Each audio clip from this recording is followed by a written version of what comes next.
માથું છેલ્લે ધોવાય બેટા. બધું પતી ગયું એટલે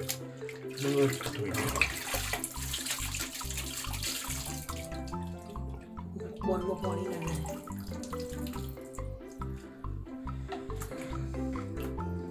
કપડા લાગે કે મોટું દેખાડજે એનું. મારું બાબા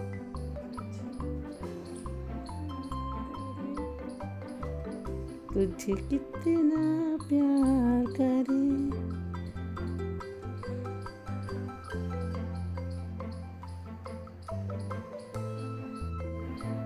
આજે રવિવારે લોકીને નાવાનો દિવસ. જો અમારા મિહિરે નવડાવી દીધો છે લોકીને અને આજે સરસ નહીં રહીને બહાર આવી ગયો છે. શેમ્પૂથી ક્લીન થઈ ગયો છે. શું બેટા? હા જો એટલો ડાઈ બેબી છે ને મારું, સરસ નહીં રહે છે નહીં હે ને. આવું તો આપણું બાળક ના નાય એટલું ક્યુટ છે. આ તો મારું દીકું, મારું લોકું.